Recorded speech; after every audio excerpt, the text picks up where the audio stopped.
plebiscito de referéndum y en ese decreto nos ordenan hacerlo, nos fijan el plazo para hacerlo, nos fijan la pregunta que se va a hacer y nos fijan también qué tipo de consulta hay. Recuerden que la Constitución establece que hay consultas nacionales, departamentales, municipales, y el tribunal, una vez que recibe eso, tiene un plazo específico para emitir un reglamento y también para formular la pregunta, porque la pregunta que se va a emitir es una pregunta que el tribunal hace.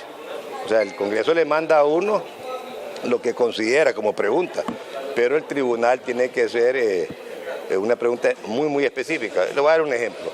¿Está de acuerdo con el servicio militar obligatorio, sí o no? Decimos sí, bueno, ¿a partir de qué edad? ¿Por cuánto tiempo? ¿Cómo se van a seleccionar? Entonces, cuando se hace un plebiscito referéndum, se hace la pregunta, pero va un texto acompañado, completo, porque como si gana el sí, es vinculante. Entonces, como ya es vinculante, se pronunció el pueblo, no puede quedar sujeto a que, bueno, dijeron que sí, ahora vamos a ver cómo lo hacemos. O sea, ya tiene que quedar al momento de hacer la consulta. Por eso dice la ley, el Congreso formula la pregunta, ¿verdad? Pero el que ya la redacta y le da el sentido para que realmente se pueda cumplir con lo que se está planteando es el Tribunal Supremo Electoral. ¿Y le daría tiempo para el Nacional, que son 12 preguntas que va a solicitar a través de su solicitud de plebiscito? Bueno, digamos en Estados Unidos cuando votan la ciudadanía, cada condado, cada ciudad, cada estado hace sus propias consultas, ¿verdad? Votan por su candidato y además le preguntan, ¿está de acuerdo que se cobre un impuesto adicional en las escuelas? ¿Está de acuerdo que le da para extender bebidas alcohólicas a tal edad? Entonces, esas son preguntas adicionales que se hacen. Entonces, no hay límite a las preguntas, eso no hay límite, ¿verdad? Lo importante es entender de que, como les decía al principio, la Constitución fija claramente en el artículo 5 que de aprobarse por mayoría calificada en el Congreso, emitirá un decreto ordenándole al tribunal llevarlo a cabo.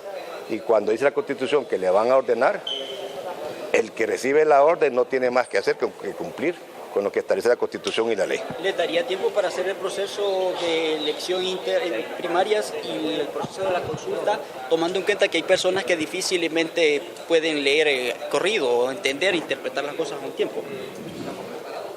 La ley establece que el tribunal va a llevar a cabo una campaña de orientación. El gobierno tiene prohibido llevar a cabo campaña. Solo lo puede llevar a cabo el Tribunal Supremo Electoral. Entonces, el tema, por eso le estoy diciendo, cuando la Constitución dice que le van a ordenar, no es de preguntarle a uno si lo puede hacer, no lo puede hacer o cómo va a hacer, sino que simplemente lo va a ejecutar.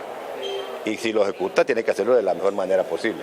Lógicamente, si nos dicen, haga un plebiscito la semana siguiente, es imposible. El Congreso es responsable también.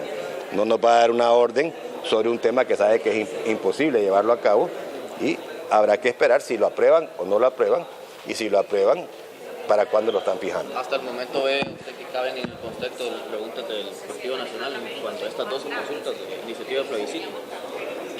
Algunas son específicas, otras son generales, igual con las 3 preguntas que hace que tienen los 3 partidos, el PAC Libre y el Partido Liberal. Una vez está de acuerdo con la reelección, sí o no. Eso no dice nada, pues. No dice nada porque, ¿qué quiere decir? ¿Qué tipo de reelección?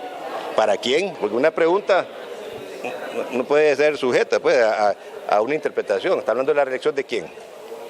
Porque ni pregunta, no dice ni la frase presidencial. No especifica alterna, seguida, por cuántas veces. Entonces, por eso la ley es sabia y dice que es el tribunal el que va a formular la pregunta para que de resultar positiva la respuesta y ganar la respuesta, entonces, como es vinculante, hay que ejecutarla. Y por eso las preguntas tienen que ser con toda la finalidad. ¿Está de acuerdo con que se controle el precio de la canasta básica?